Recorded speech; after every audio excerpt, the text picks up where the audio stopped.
If I can get some help passing these maps out. This, what I did was I made a map since we don't have, you know, um, forever to go through. We're not going to go through a verse by verse uh, study of chapter 27, which is Paul's voyage to Rome.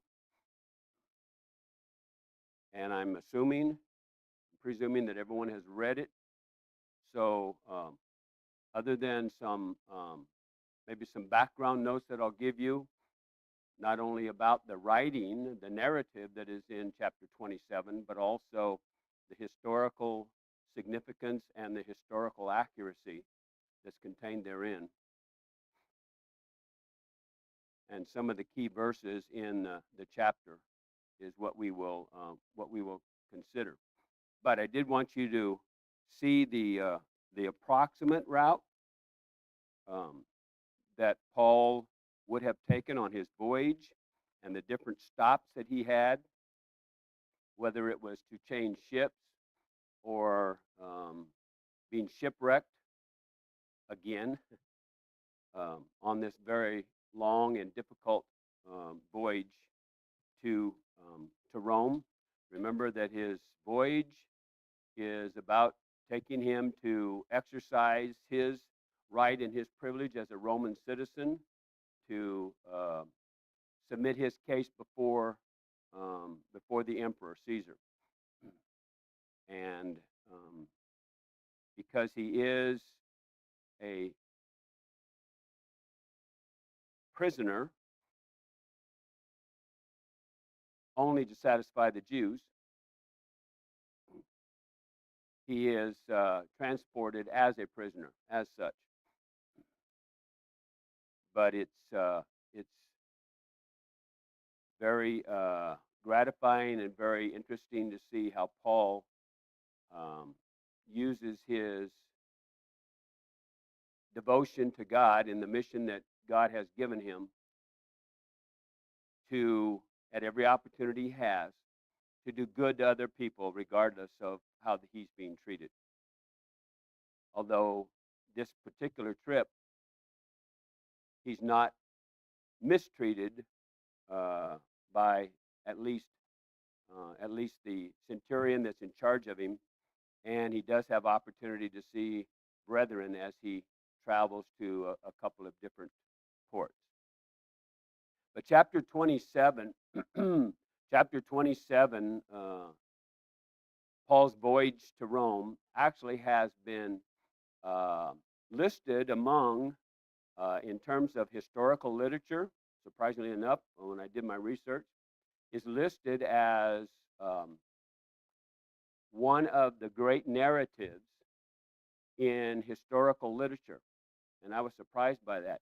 Even accepted among many scholars of history in the secular world. And the reason that it's accepted so well is because of its historical accuracy in terms of what usually took place and what historically is known to have taken place on some of these ancient vessels trying to travel across the Mediterranean Sea during the particular time that he was probably traveling. Although some antagonists and some disbelievers would try to find fault in his account in terms of what took place and when it took place, um, nevertheless, his account, which is very detailed from a layman's standpoint, so to speak, even though he was a very well educated, Luke was a very well educated man, being a physician, he nevertheless, of course, was not trained in all the nautical jargon and the other things that one would be able to use to account in detail precisely what was taking place. He nevertheless gave a very detailed account um, of what took place on a very difficult voyage. In fact, one particular scholar that is inclined to be critical of the Bible confessed that Luke's whole account may be assumed to be accurate and entirely trustworthy. And that is saying a lot when it's coming from someone who is not necessarily a believer. And remember that Paul is on his trip to go to Rome to appeal his case before the emperor. And God, an angel, remember that back in Acts, the 23rd chapter, when we studied it, there was an angel of God that had assured Paul that he would be testifying in Rome. And so what happens is this is Paul's, not only his, through providence, which we'll talk a little bit more about in a few minutes, through providence is his opportunity to go to Rome to testify, as well as to exercise one of his rights of citizenship within the Roman Empire. And what we see unfolding here in Acts, the 27th chapter, are a number, actually, of providential situations that can be seen in some of the events and the places and what occurs at these different places and events on this voyage. And when you stop and think about it, now think about this. If this is not providence, I don't know, I'm not sure what it would be, if I understand providence correctly. You've got all of the mechanizations of the Jews against him. You've got the two governors, Felix and Festus. Felix putting him in chains as a prisoner, having found no fault, however, from a Roman citizenship standpoint, and Festus, who had every opportunity to turn him loose. So you've got two governors acting in concert with each other. You've got Paul's own prudence in terms of his knowing not only his rights and privileges as a Roman citizen, but also his relationship that he previously had within the Jewish community and now that he has with the Christian community. And then this trip to Rome, which he is allowed to take because of the statutes of the Roman Empire itself, a very anti-Christian empire, to say the least. All of these act very naturally in carrying out the prophecy of that angel that was sent to God, that was sent to Paul by God. And so not only do all these things naturally and strangely work together, there are other events that will take place on this voyage where we can see, no doubt, at least in my mind, the providence of God operating to fulfill his purpose in Paul's life. And it's also interesting to note that the big trial before the tribunal there with Festus and the tribunal, and Festus and the tribune of Romans, not finding any fault whatsoever in him. It's interesting for them to find no guilt, no fault on him in terms of what he has done,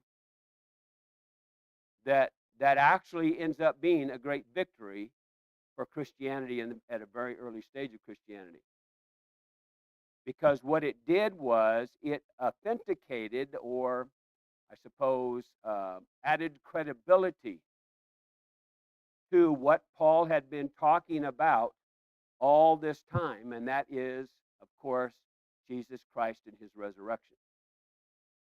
because it was not a matter of his being found guilty of spreading lies or falsities, because even the Roman citizens knew about this person, Jesus, and the fact that he did, he did go to a crucifixion, and that they had heard about accounts of him being seen later after his, even after his burial, to different individuals. And so all this work to provide a great victory for the cause of Christ at a very early stage of Christianity. So this story that's related in chapter 27, of course, is intriguing, and it's a very vivid, eyewitness account uh, in detail of this difficult but necessary voyage for Paul to have gone on.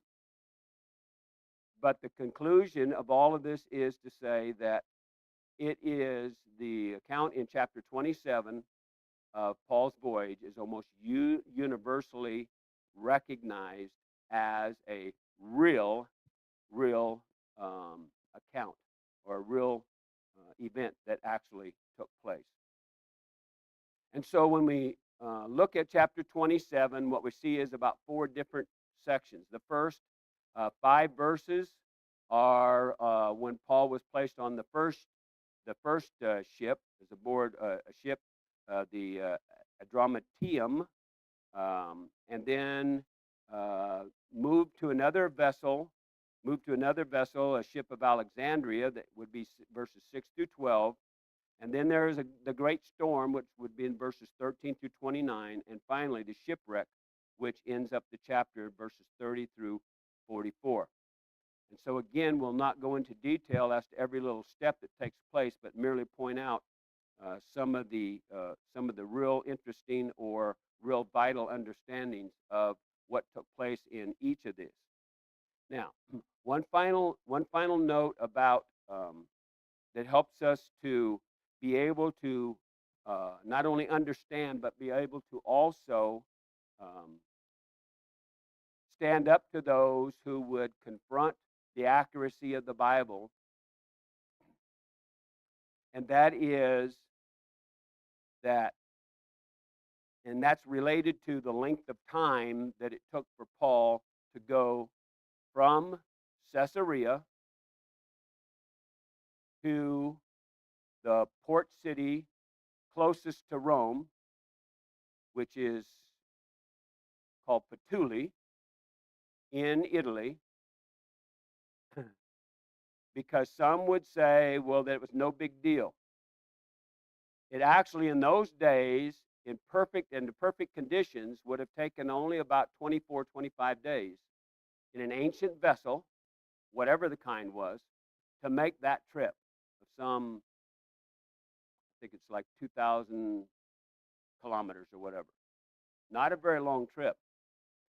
But the problem is that Paul's voyage wasn't under the perfect conditions or the usual conditions, and that was related more to the time of the year that he went. So we see a voyage that is being traveled in severe weather, blown off course, shipwrecked. So this was not just a simple trip in the ideal conditions. On top of that, he spent 3 months in Malta, shipwrecked. He changed ships twice, and during each of those changes, he either spent days or months waiting to board another ship to continue his voyage. And so the real fact is, that can be proven, is that this trip didn't just take a matter of several days, it took several months, port to port, maybe even as much as a year. But the best estimates that we'll look at here, we're given a clue of the time of the year in verse 9, because that provides the first clue as to what time of the year it is, and we'll talk about that in just a second. And so because of the weather conditions and everything that took place, we're probably looking at no less than about 5 or 6 months at best for him to have traveled. And so once we use the clue in verse 9, which we'll read here in just a few minutes, and understand the conditions which were taking place, we get somewhat of a approximate timeline as to when the voyage occurred. And that would have been sometime during the fall and winter of, and again, historians are not sure about the exact dates, which is unimportant to us as to exact dates.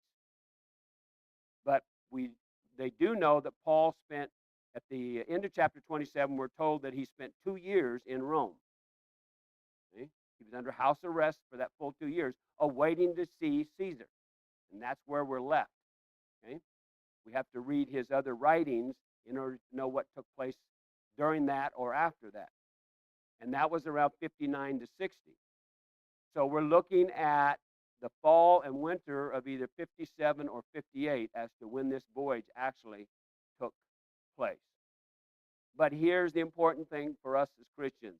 On faith, we know that this took place. We know that the events are accurate. Luke would not give us an inaccurate account. And Luke, remember, the narrative starts out we, which is indicative of the fact that Luke was with Paul throughout his entire stay there in Caesarea. And Luke is the one who accompanied Paul and the rest of the group to Italy and to Rome to appeal. So we have an accurate account and we have a first-hand account of the events that took place. And so we accept this writing of Luke as a bona fide, as they say in the movie, a bona fide historical record of a very difficult trip. And so while our focus will not be date-oriented, we will certainly focus on some key verses. Okay? Any questions or clarifications on just the introduction? Okay, so let's look at the first 3 verses.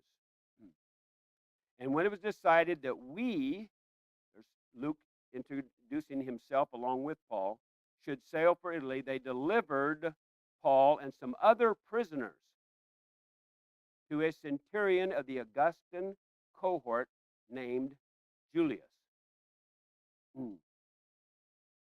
So we're not sure about the exact antecedent, but we're probably talking about Festus along with King Agrippa and Bernice. Although Festus was really the one that signed the order, so to speak, for Paul to go on to Rome. And so ultimately, his responsibility, his authority was what delivered Paul the necessary orders to be able to make the trip, or to have to make the trip to Rome. With certain other prisoners, Paul traveled with criminals. In fact, the name of the ship that he was on tells us that this was no luxury liner, so to speak. This was what they call a tramp vessel. And a tramp vessel is one that just goes from port to port, picking up cargo and letting off cargo. They're not one of these big cargo liners or liners that has a commission to do a certain voyage at a certain time. They go any time of the year, and their money is made as they go, and they make up, and they travel from port to port, picking up cargo or letting off cargo. And it's operated by a pilot under the control of the owner of the ship who travels with the vessel. But a part of the Roman hierarchy, I guess, for lack of any other term, or part of their tradition and customs is that if there's there is a military legion aboard any ship, any vessel, that they have control. And so Julius, who is the centurion here, responsible for this particular band of soldiers, would also be responsible and has the authority to direct that ship to do whatever he wants it to do. But unfortunately, we'll see, or maybe not unfortunately, but through providence, I suppose, he doesn't do what Paul has warned him that they should do. And so the circumstances fall out in place.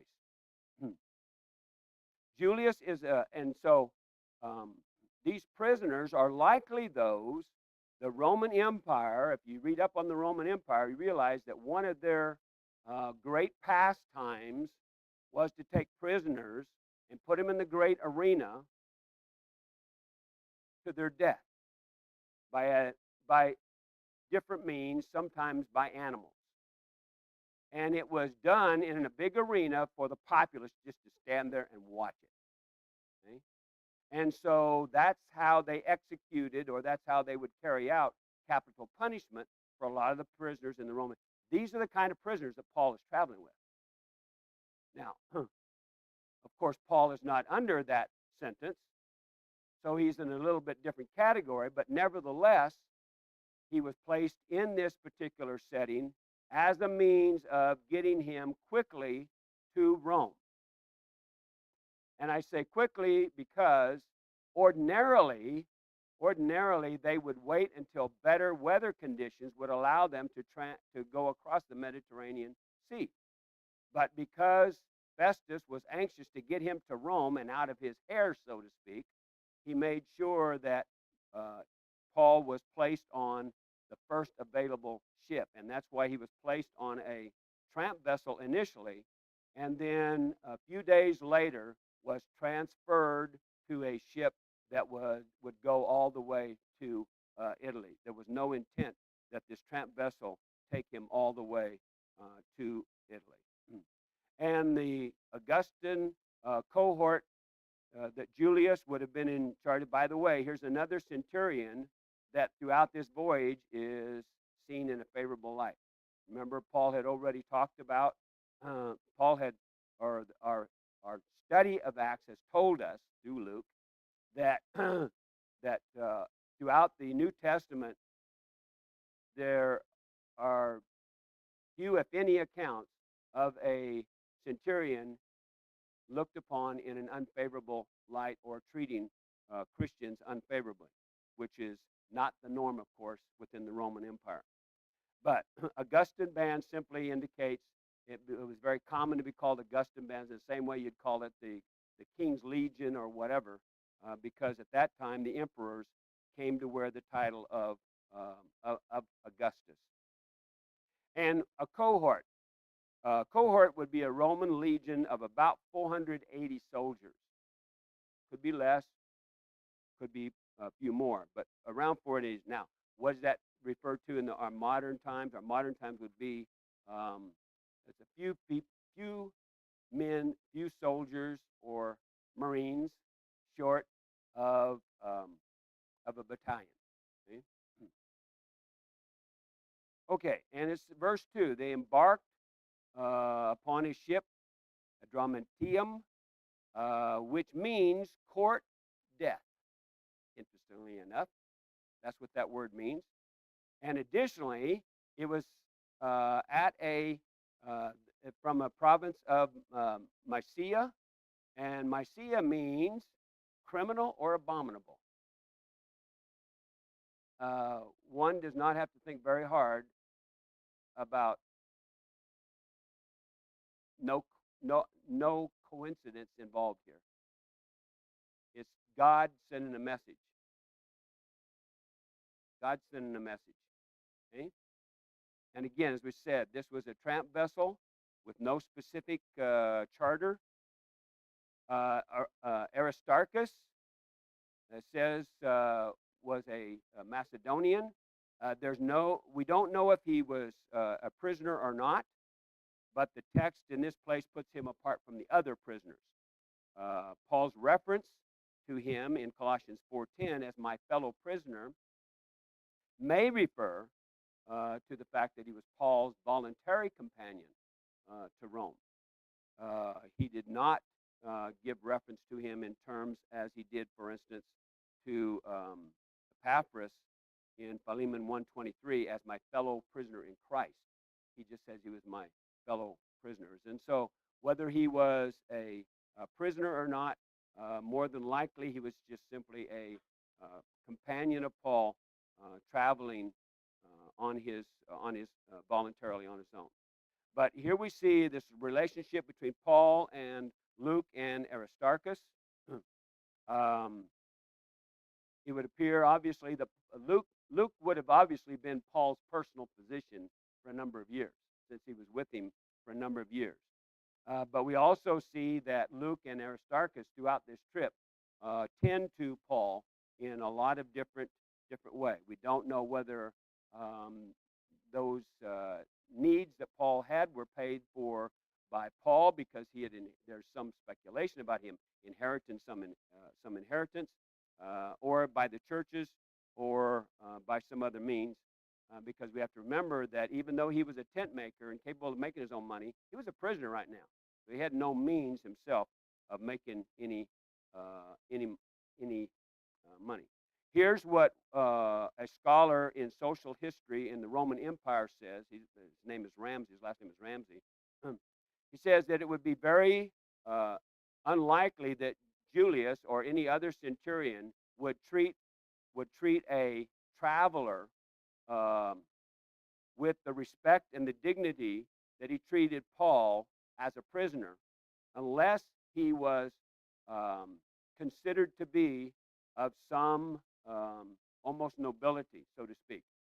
And so it's likely that the fact that Luke and Aristarchus were traveling with Paul, that Julius considered Paul traveling not just as some penniless prisoner, but rather as a respectful, noble citizen who has servants tending to whatever his needs are. And that, of course, may have impacted the way that Julius treated Paul on this trip. Because in verse 3 it says that Julius treated Paul kindly. When they stopped to change ships, it says that Julius even gave Paul leave. That's a military term that means permission to be absent for a while. I think the New American Standard says that allowed him, okay, to go visit the brethren. Okay? Now, what this says, obviously, about the character of Julius is respectful to Paul, and considered him not as some of the, so to speak, scum of the earth that he was traveling with in terms of the other prisoners. And, of course, he had a positive attitude toward Paul. And the fact that he was allowed to leave to go see his friends would have been Christians. See? Remember that Paul is well known throughout the Christian community, wherever it is in Asia, especially. He's well known, obviously, among some of the Jewish communities also, but especially among the Christians who would, of course, welcomed and encouraged him into their household wherever he went. Okay? And then verses 4 and 5 begin to give us a clue about the kind of weather conditions that they were traveling under. Putting out to sea, they sailed under the lee of Cyprus. The lee side of a ship is opposite where the wind's coming from. Okay? But it says that the winds were contrary or tumultuous, depending upon what version you are reading. So they are setting sail in some really perhaps horrific weather conditions. And this port city where they changed ships, Myra, it was known as one of the great harbors in terms of the corn and the wheat trade between Egypt and Rome. And it was because they likely took on this wheat that presents us with a verse later in the chapter where when they began jettisoning cargo, and after they had eaten, trying to keep from being shipwrecked, they threw all the wheat overboard to lighten the load on the ship. And so it was here in Myra that the centurion found a ship of Alexandria that was sailing on to Italy. The only problem with this was you might have a new ship, but you got the same old problem, and that is the weather conditions that they had to deal with. Although the ship of Alexandria would have been, of course, a much greater vessel than the one that they were on, carried a cargo of wheat and probably at least 276 passengers and crew. In fact, later on in chapter 27, you see that they counted those that were aboard the ship as being 276. But that was estimate. The ship size would have been estimated as being about 10 or 11 tons. And so this is not some small vessel, but unfortunately, they're carrying also a dangerous cargo, and that is bulk wheat. Okay, what's the problem with carrying a bulk cargo like that of wheat or corn or something like that? Well, as the ship shifts, so does the cargo. As the wind blows, so does the ship, and so does the cargo, which creates some very, very difficult circumstances in terms of trying to control the ship. Now, as I said, verse 9 gives us a clue as to what time of the year it is. Okay?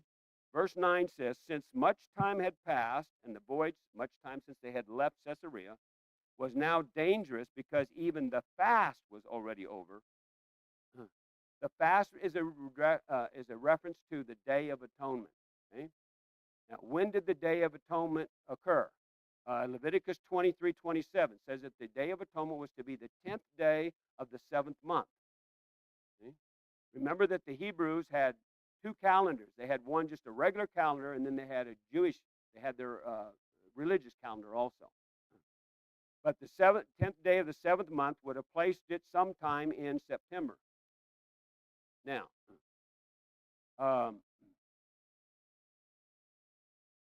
it is known for a fact, even today, that the worst time to travel across the Mediterranean, and anybody that's been in the military that was on a med cruise knows this, from about September the 15th to about March the 15th, there are very terrible winds. And it's because of some of the conditions that occur in some of the parts of the Mediterranean Sea. Mediterranean Sea is not a small sea, okay? Very large sea. It has several different parts to it. But so it was simply not safe for ancient vessels to be sailing at this time. Okay? And it would have also placed it in the northern hemisphere around the autumn equinox, which does occur on the 22nd or 23rd of September, depending upon what year it is. And so we're looking at mid to late September, probably very close to around October the 1st, in terms of when this was actually taking place. And so most accurate historians, as well as Bible scholars, would place this particular time around the fall to early winter of the year that he was traveling. Now, another clue that we have is verse 10, where Paul warns regarding the fact that on this voyage there will be a loss of the ship and lives. Okay? Now, he did this at what's called Fair Havens, which is a port of the island of Crete. Verses 11 and 12 reveal that Julius unfortunately paid no attention to him and decided to side with the pilot and the owner of the ship, the vessel, to continue on, since they were not in a good place. The port, if you look at the map that I gave you on the island of Crete, you'll see that Fair Havens is on the southern side of Crete. Well, that's where all the winds are coming from. Would be blowing right into there. So what they wanted to do was to try to make it up to Phoenix, which is up in the Adriatic Sea there, which separates the Italian peninsula from the Balkan Peninsula. You'll see Phoenix. I believe it's right there at the, well, let me look at my map. I believe it's right at the edge of Crete, leading up into the Roman Peninsula. Yes, you'll see it. It's almost right next to the name of Crete. But you'll see it's a little bit farther up and a little bit away from. Recognize this map is a small map, and so you've got a scale of several miles distance between them. Okay. Okay, and so verses 13 through 20 tell us that there was a tempestuous sea storm that was resulting in an inability to control the ship. So what did they start doing? What does a vessel start doing when they think they're going to have problems? They start jettisoning cargo. Get rid of all the heavy stuff off the ship. Even to the point of, it says that after 3 days, they started getting rid of the tackle of the ship. Well, the tackle of the ship is a number of large pieces on the ship that are used to load and offload cargo. Can you imagine a cargo ship not having the ability to get their cargo on or off? As well as it sometimes refers to parts of the mast and the other parts of the rigging that allow it to just anchor or to moor, just to sit in place. And so they were really getting rid of some real needed equipment in terms of what they actually needed to continue a safe voyage. However, they were the most difficult or the heaviest parts of that ancient vessel. And then verses 21 through 26, after Paul states the obvious, and he said, you should have listened to me. He didn't do that in a sarcastic way. He was just stating it as a matter of fact. If you haven't learned anything yet, you don't listen to me. Recognize that I've got a source for what I say that's far better than any source that you have. So you need to start listening to me. Okay? But nevertheless, he encourages them, relating to them an encounter that he had with a angel of God. And it's interesting, verse 23, the way he describes this angel. He says, of the God to whom I belong and whom I worship. And so he is making it clear where his message was coming from, and that was God Almighty. And what that angel had told him was that only the ship would be lost, none of the men. So he said, so take heart, have faith in God, because that's ultimately what he wanted them to do. And then verses 27 through 38, as they begin running uncontrollably through toward the land, because of the winds that they were unable to control in their masts and in their sails, the sailors started trying to abandon ship. And of course, Paul told them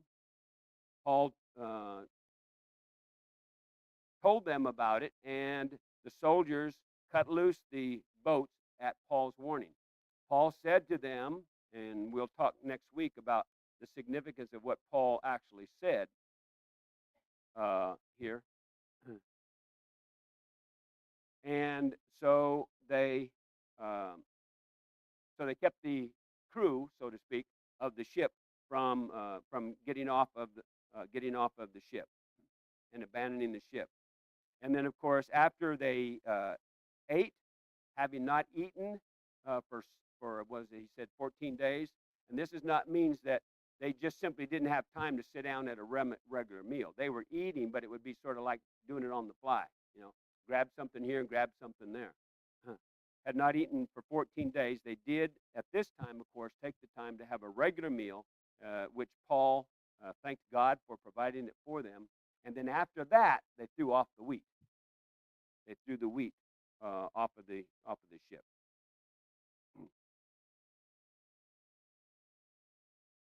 And so verse 33 actually is a hyperbole in that they didn't have time to sit down to a full meal, but simply had to eat on the run, so to speak, because of the terrible conditions they were under. Okay, we're going to stop there because next week I want to talk about some providence that we see now unfolding itself, and the significance of that.